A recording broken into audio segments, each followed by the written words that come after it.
Les paso rápido el marco legal que siempre se revisa en relación a las intervenciones en estos edificios. ¿Por qué? Porque muchas veces intervenimos sobre propiedad privada y tenemos que tener la seguridad de que está fuera de la ley. Las constituciones. La constitución me dice si al Estado le interesa o no conservar los bienes culturales. Después paso a ver las leyes. El caso de las que tienen en pantalla son las leyes que se dedican a la protección de los valores culturales y las que se dedican a la protección de las áreas protegidas o áreas naturales. La ley que tienen arriba, la 12665, que es la que crea la Comisión Nacional de Monumentos, Museos y Lugares Históricos, es la que protege al Observatorio Nacional como monumento histórico nacional. Y me da esa ley algunas pautas de intervención y de valoración. Y me dice que para valorarlo, estos edificios tienen que tener lo mismo casi que dije antes. Un interés histórico-cultural, un interés arquitectónico o un interés paisajístico-ambiental. En el caso de la Constitución Provincial, hay un artículo que dice: el Estado provincial es responsable de la conservación, enriquecimiento y difusión del patrimonio cultural, en especial arqueológico, histórico, artístico y paisajístico, y de los bienes que lo componen, cualquiera sea su régimen jurídico y su titularidad. En este caso, la provincia no tiene ninguna protección sobre el conjunto que ustedes están analizando. La ley provincial de bienes culturales es la que tienen en pantalla, pero que no se aplica en este caso, igual que la ley de áreas naturales, que es bastante interesante en el caso de los paisajes que ustedes quieran analizar. La ciudad tiene, en vez de una constitución, una carta orgánica. La carta orgánica dice que a la ciudad le interesa la conservación de los bienes culturales. Y después va a desarrollar una serie de ordenanzas que regulan, muy en general, el uso del suelo. Las dos principales en el caso nuestro son el Código de Edificación, o sea, en el caso de Córdoba, ¿no? El Código de Edificación y la Ordenanza 857 del Centro Histórico.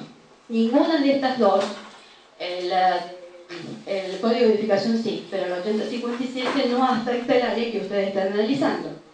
Sí lo hace, la que sigue, que es la 126 del 03.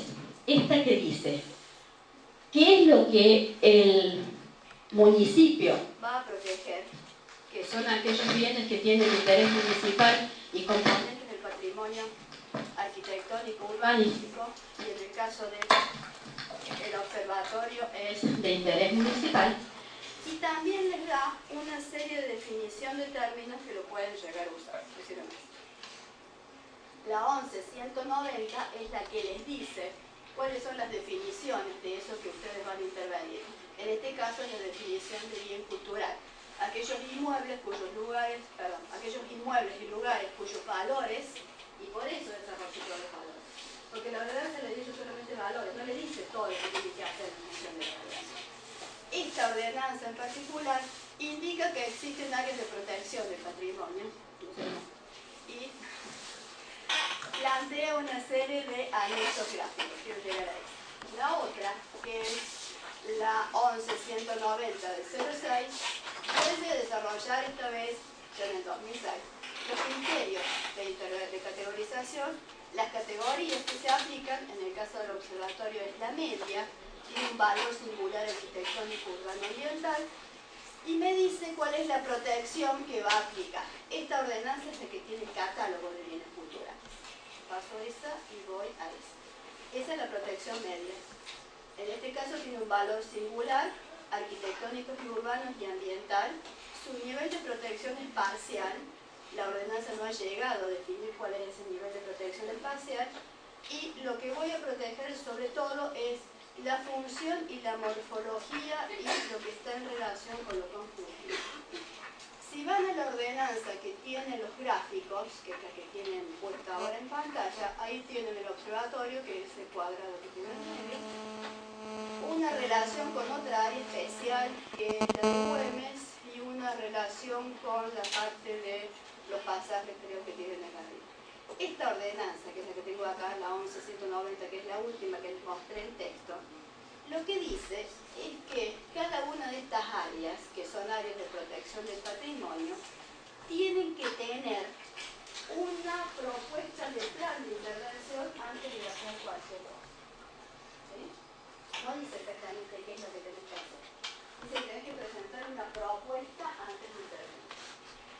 En el caso de la otra protección que tiene el edificio, que es la que está arriba, el Monumento Histórico Nacional y el Bien Cultural Municipal, el Monumento Histórico Nacional dice que toda intervención que vaya a hacer sobre el edificio le tengo que avisar y presentar la intervención a la Comisión Nacional. Ese es el marco legal. Preguntas. Y descansamos. Preguntas. Eso lo van a tener después para que lo lean. Específicamente, ¿el plan de intervención establece algo? No, porque todavía no saben lo que es un plan de intervención. Qué bueno.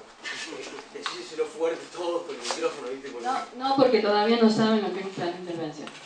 Pero, ¿hay alguna estimación dentro de planeamiento? No sé qué área es en específico, ¿no? No hay nada. El mayor problema en el que enfrenta la conservación del patrimonio en la República Argentina es justamente la gran disociación entre el marco legal que les he mostrado, y se los he mostrado para que vean que existe, nada más. Y no me he detenido casi en nada, se los mostré, existe. Es decir, yo tengo derecho, como dice la definición de la ley, a pedir que eso se proteja. ¿Sí? A partir de ahí, el Estado, que evidentemente ha tomado conciencia en algún momento de eso porque ha redactado las normas, tiene que establecer una conexión entre la norma y el organismo de aplicación. Ese organismo de aplicación está siempre dentro de un contexto político y dependerá en cada caso del contexto político si le interesa o no conservar el patrimonio. En tal caso, la Oficina de Patrimonio, dentro del planeamiento urbano, existirá o dejará de existir. En la actualidad no existe. La aplicación de las ordenanzas que les mostré depende del planeamiento urbano. Planeamiento urbano no tiene demasiado personal especializado en esto, porque todo ese proceso de valoración, no lo hace o no alcanza la formación de un arquitecto normal para enfrentar, sobre todo la cantidad de edificios que se tienen que valorar, establecer conjuntos, establecer relaciones, entendiendo también que esto no es fijo, porque estamos hablando de bienes culturales y la cultura no es algo que esté fija y que sea de una vez y para siempre. Por lo tanto, cuando estos proyectos entran, uno negocia también. Negocia altura, negocia superficies, negocia relaciones, pero tiene que saber lo que está negociando. Porque si no, la ciudad siempre pierde en función del inversor inmobiliario, que no tiene por qué perder en inversión. Eso es lógico, ¿no? No porque uno sea de defensor del patrimonio, va a entender que si la ordenanza me dice que sobre, por ejemplo, Nueva Córdoba, que sobre lotes que tienen viviendas que tienen 6 metros y me permiten construir 45, es obvio que la van a vender. No hay más resultado que eso, lo va a demoler. Por más que yo defienda y por más que yo pueda justificar todos los valores que existen. La ordenanza le está diciendo que lo puede demoler, y eso es lo que ha hecho con Nueva Córdoba. Por más que la ordenanza también se llama de protección de áreas patrimoniales de la ciudad de Córdoba. La que tienen en pantalla es la última de las ordenanzas, la 8256, que reglamenta una de las ordenanzas de subdivisión de suelo, creo. Me olvidé de poner la ordenanza de referencia. Y ahí vuelven a tener también cómo se fracciona ese entorno urbano del cual yo he estado hablando teóricamente, y cómo el área especial que corresponde al observatorio, que no tiene, como ven, un patrón asignado, sino que depende justamente de ese proyecto de intervención, tiene patrones D, F, E, C2, etc., está rodeada por una diversidad de patrones que no me van a asegurar justamente nunca que ese entorno siga manteniendo las relaciones originales o más o menos originales entre el edificio y el ambiente que lo generó, que después también lo vamos a revisar. La que tienen de este lado es la que no es la misma, o sea, después a veces varía de ordenanza a ordenanza, estas son parecidas. Es el área especial que está dentro de la 8057. siempre también las ordenanzas van definiendo los patrones diferentes sobre sectores diferentes, que cuando uno va superponiendo todas estas ordenanzas, muchas veces los patrones no coinciden, no quedan siempre pedazos o márgenes fuera de o sobre los que se aplica, a veces hay patrones diferentes. Eso hace también que estos procesos de diseño sobre los entornos sean bastante complicados y que a la hora de presentar muchas propuestas, uno originalmente pretende que haya visuales directas entre esto y esto, y estos patrones que tengo en medio prevén alturas de 45 metros, por lo tanto, al momento quizás del diseño esas visuales estén, y después cuando ese patrón se desarrolle, esas visuales se pierden. ¿Descansamos o preguntan otra vez? ¿O van preguntando sobre esto? Lo que tienen en pantalla es parte de las conclusiones de la investigación. Es decir, cómo el observatorio, que es lo que tienen ahí, está en relación de todos los demás bienes culturales que la Universidad Nacional de Córdoba posee. Esta es una de las posibilidades de establecer un proceso de vinculación a nivel de entorno y a nivel de ciudad. El observatorio no está solo, está en relación a muchos otros edificios que la universidad posee y que en esa relación hay una fuerte vinculación, por ejemplo, con la ciudad universitaria y con los edificios que están ubicados en el centro histórico. En el caso del observatorio, si hablamos del valor histórico y del valor arquitectónico en cuanto a la tipología, lo primero que van a ver es que existía un edificio original, que ya no está, y que el edificio que ustedes están viendo ahora ha sustituido a ese edificio original. El edificio original es el que tienen en pantalla y responde exactamente a lo que necesita todo observatorio. El observatorio está diseñado en base a dos ejes que responden a las orientaciones norte y sur, este y oeste. En el caso del observatorio original, cada una de las cúpulas corresponde a una de esas direcciones. En las cúpulas hay telescopios que, en el caso de la República Argentina, eran los primeros telescopios que se instalaban en la zona austral. Y de ahí empieza el valor histórico que este edificio posee. Las observaciones que se hacen desde estos espacios, incluso desde este espacio que ya no existe, son las primeras que se realizan sobre la parte sur del campo estelar. Porque hasta ese momento en Europa lo que observaba era el campo norte. Y empiezan siempre a reflexionar, en este caso, a partir de lo que el observatorio hace. Lo que el observatorio hace es observar. ¿Qué observa? El cielo. ¿Qué tipo de cielo? En este caso el austral, que nunca había sido observado hasta ese momento. Hasta el momento en que ese señor, que es Domingo Faustino Sarmiento, decide instalar un observatorio y que elige la ciudad de Córdoba para hacerlo. Y que trae un científico extranjero, y la mayoría de los futuros directores de ese observatorio van a ser extranjeros hasta que formemos nuestros propios astrónomos, y empiezan a edificar ese edificio y empiezan a esperar que lleguen los telescopios que provienen de Estados Unidos y de Europa. Mientras tanto, los primeros astrónomos que trabajan en este edificio observan a simple vista. El primer catálogo de estrellas que posee la parte austral del mundo está hecho a simple vista a partir de este observatorio. Y ese es el primer valor histórico que tiene este edificio.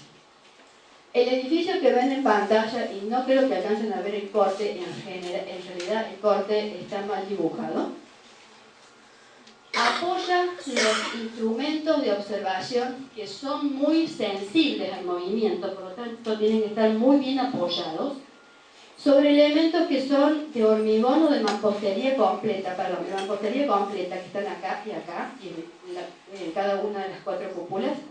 Por lo tanto, toda la parte baja de las cuatro cúpulas no se puede usar para nada, porque o están rellenas o tienen ese soporte para poner el instrumental encima. ¿Sí? También, para que se movieran menos, el primer director propone que el conjunto de las torres tenga una doble cáscara, que está separado como por una cámara de aire.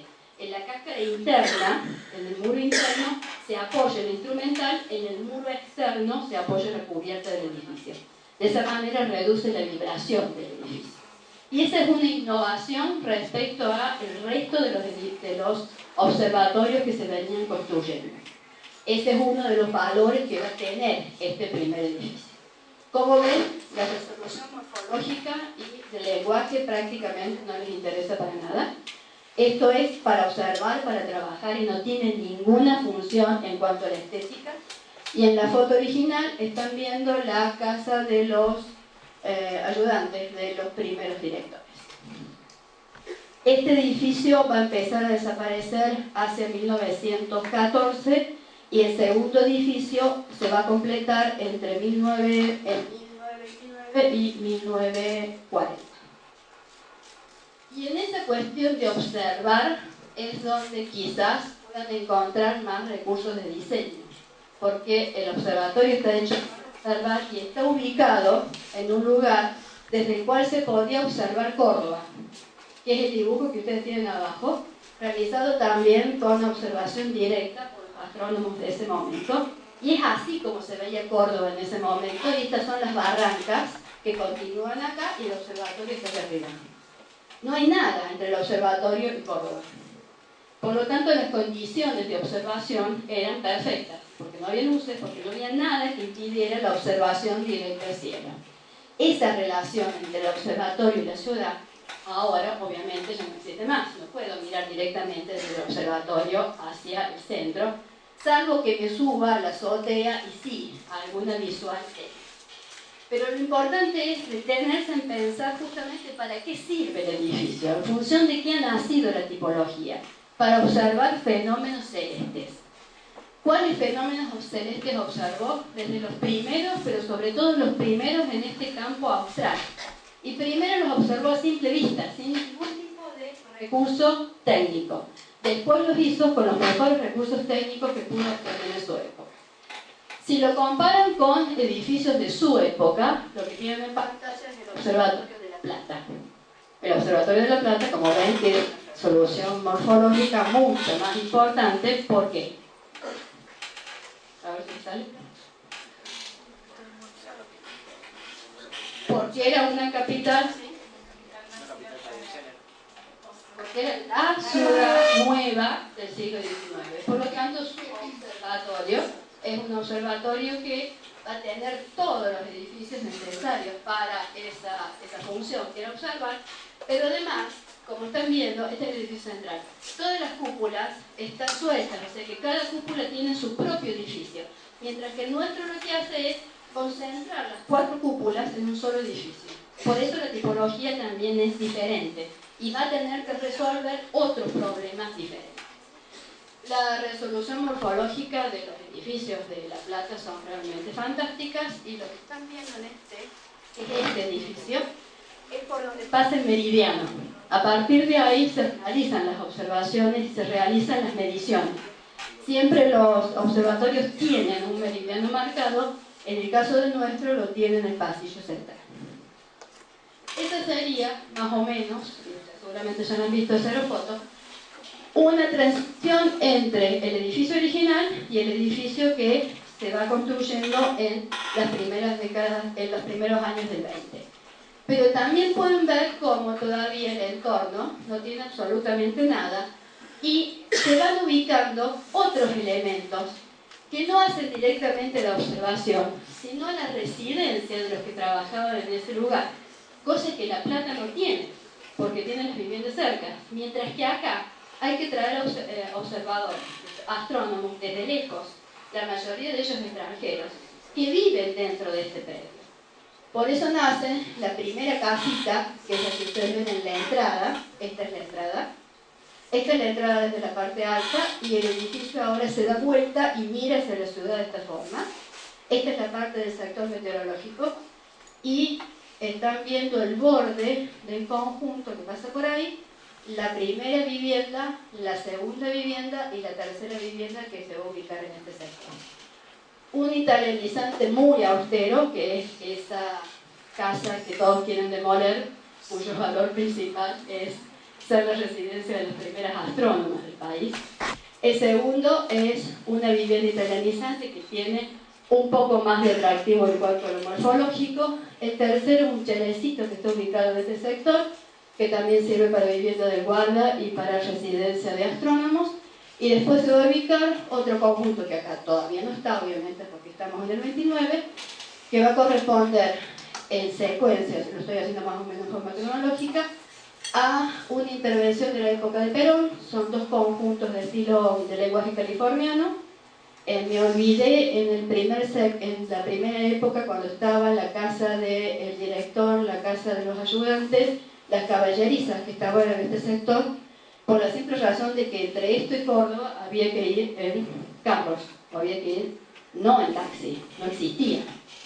Y la diferencia de la barranca era bastante importante. Siempre recuerdan la dificultad de acceder a esta zona.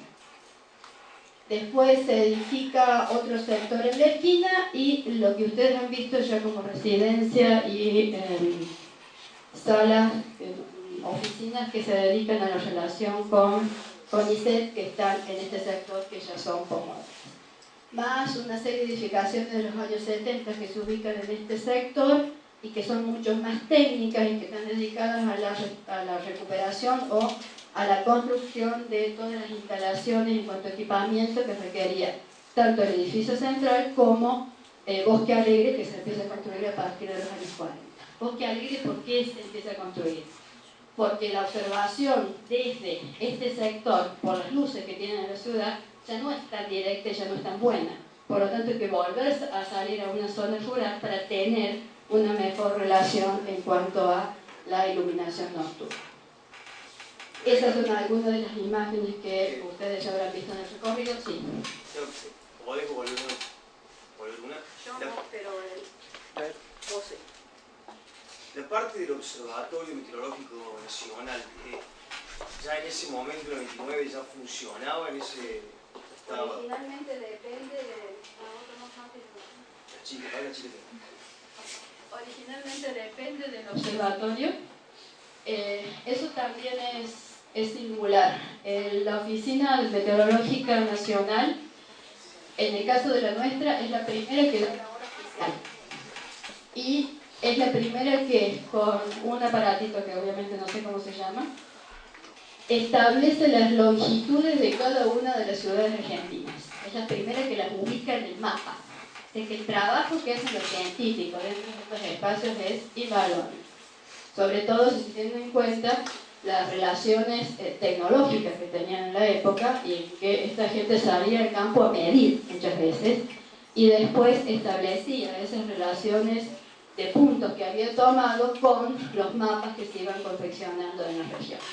Si ustedes recuerdan, antes se decía es la hora tal, dato informado por el Servicio Meteorológico Nacional. ¿Y ya había en ese momento una división de jurisdicción? No, todo pertenecía a lo mismo. Cuando pasa a la universidad, al observatorio, el Servicio Meteorológico se separa. Sigue dependiendo del sistema militar, mientras que lo otro depende de la universidad, por lo tanto siempre hay bastantes fricciones en cuanto a lo institucional por razones obvias. ¿Más preguntas?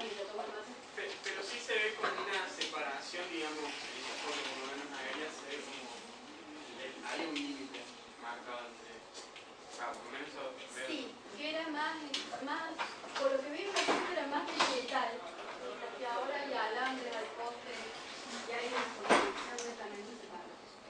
Pero originalmente de todo.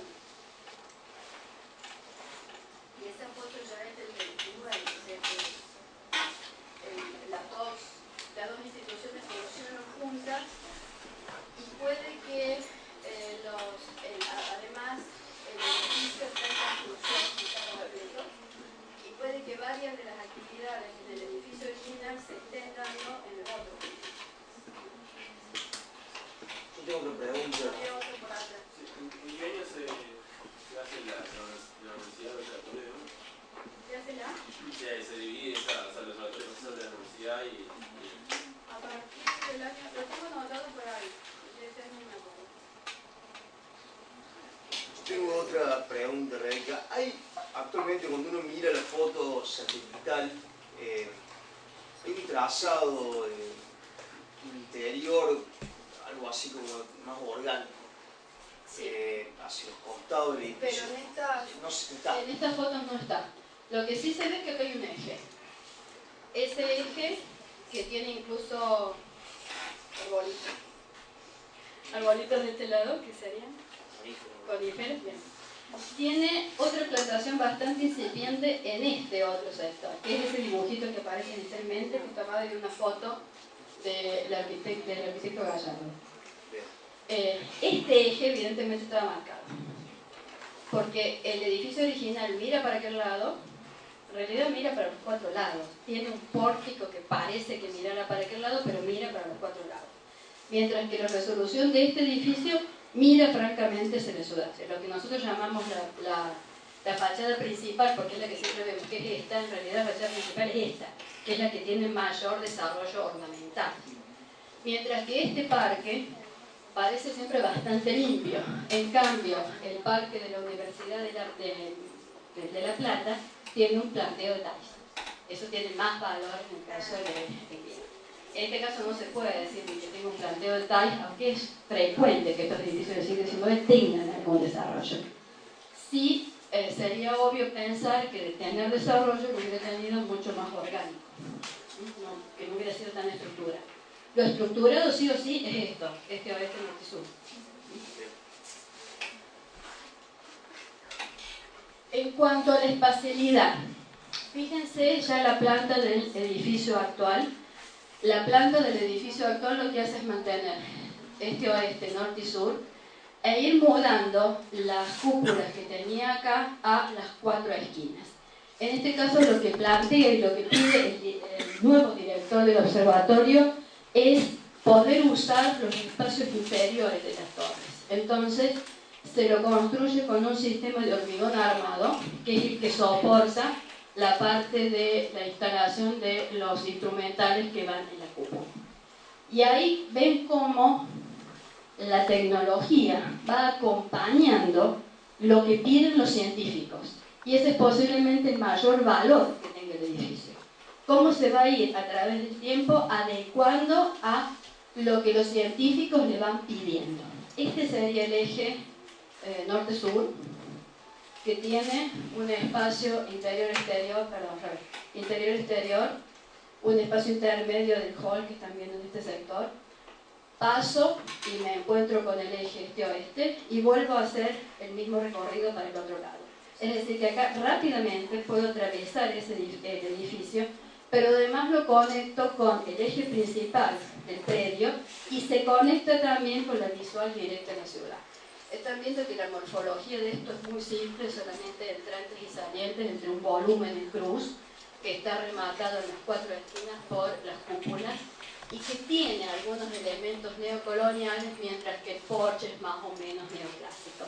Pero lo importante de esto no es posiblemente justamente que sea lindo, que sea estéticamente atrayente, sino las actividades que hay dentro del edificio. Este otro análisis es un poco más interesante. En este otro eje, del este-oeste, ahí están viendo el frente derecho, este eje, este-oeste, se repite en el subsuelo, que es este que estoy viendo en la foto, en el primer piso, rematado por las dos escaleras imperiales, que es la foto que sigue, en el piso superior, que me comunica las oficinas y las torres de observación, que es este que están viendo acá, y también en la azotea, que me permite hacer las últimas observaciones a simple vista. Ese eje se mantiene en los cuatro niveles que tiene el edificio y es el que marca además cómo se usa el edificio. Sobre este eje, y ahí lo están viendo en primer plano en esta foto, está marcado por donde pasa el meridiano, creo, en relación a los cuales ellos hacen las observaciones. Eso no se mueve dentro del eje. Mientras que, en cuanto a la tecnología y asociado a lo que el edificio tiene, las instalaciones como las cúpulas, originales todavía de fines del siglo XIX, perdón, del siglo XIX, principios del XX, son los que más valor tienen.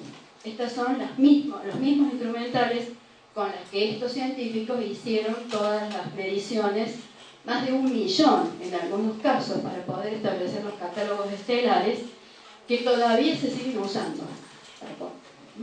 Por lo tanto, la actividad que los científicos han desarrollado dentro del edificio es sumamente importante.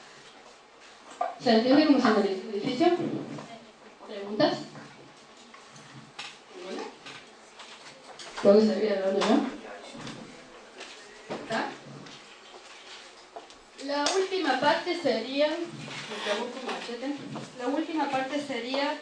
cómo intervengo, cuáles son los criterios de intervención, o mejor dicho, las modalidades de intervención que estos edificios soportan, o que estos edificios en todo caso merecen. Antes de pasar a eso,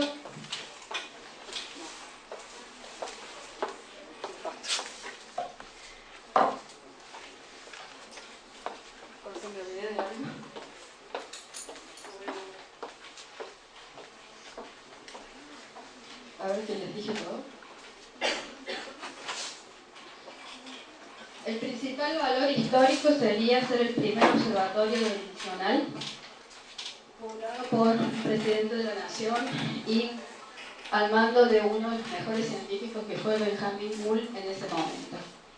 El instrumental que se trajo era un instrumental de precisión que no existía al sur del hemisferio también en ese momento. Las obras principales, una que es de 1877, es la que les conté, que es la uranometría argentina, y que es el resultado de observar a simple vista las estrellas del hemisferio austral. Tiene un gran catálogo estelar, que es el resultado de más de 1 millón de observatorios. Tiene un archivo de fotografías sobre vidrio, que también son de esa época. Y lo otro que me he olvidado era justamente la relación que la parte de meteorología tiene en el caso de la República Argentina con todo el desarrollo de la agricultura. Es decir, todo el sistema de mediciones que había también se aplicaba al desarrollo de la parte agrícola. En cuanto a los valores artísticos, lo tienen en relación a la documentación que eso aporta, pero no al edificio en sí. En cuanto a lo físico y espacial, ya se los nombré recién, la estructura y el espacio en cuanto a los ejes. En cuanto al uso, el mantener justamente el uso a través del tiempo, el uso científico. El social, el ser el referente dentro del barrio y que el barrio lleve el nombre. Y en cuanto al económico, los avances científicos que ha producido directamente aplicables al desarrollo de la economía nacional. ¿Algo más?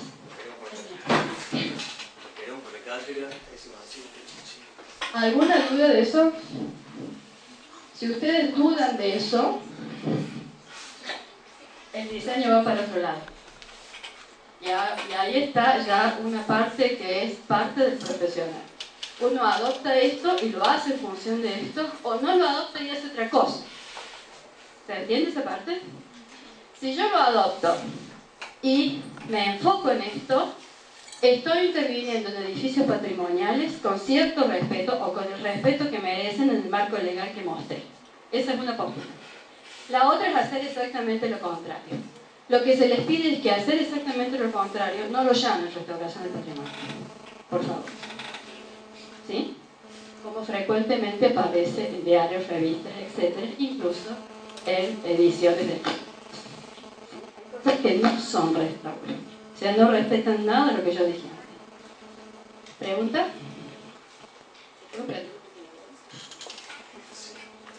Sí.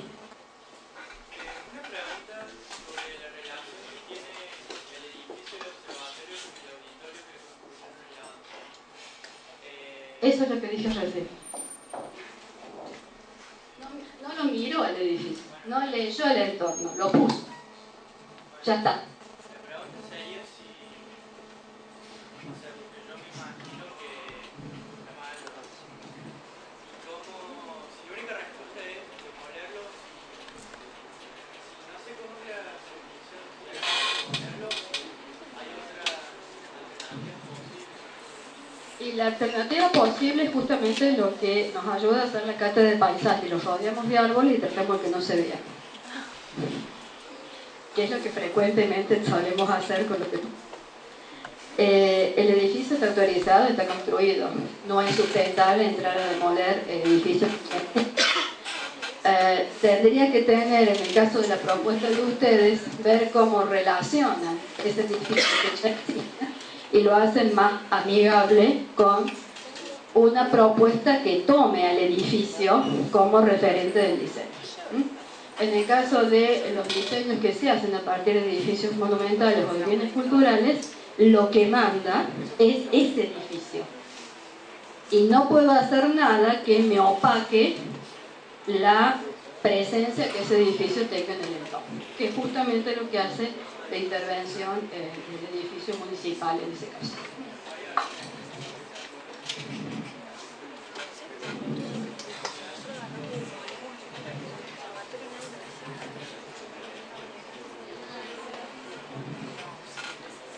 Sí.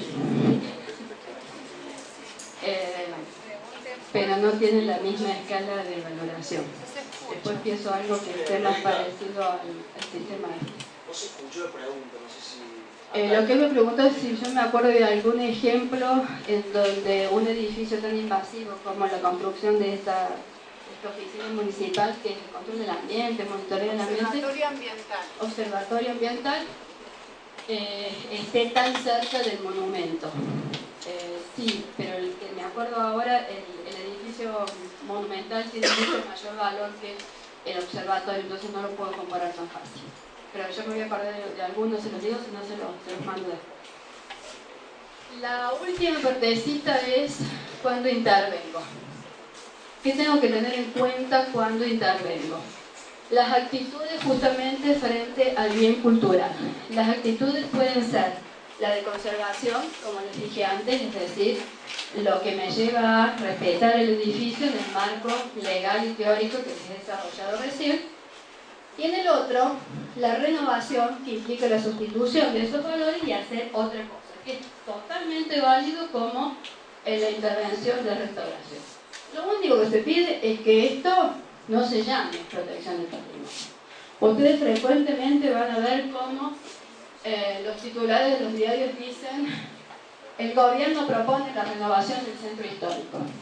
Eso significa que va a llevar el centro histórico a otro lado y va a poner ahí otra cosa, porque eso significa renovación. Renovación no se usa en el marco teórico de la preservación del patrimonio, porque implica sacar una cosa y poner otra, cosa que nunca haría si estoy trabajando con bienes de interés cultural. Cuando estoy hablando de estas intervenciones, la escala es la siguiente y está en relación con los valores. La primera se llama restauración, que es la acción física de reparar el bien cultural para mantener las características originales.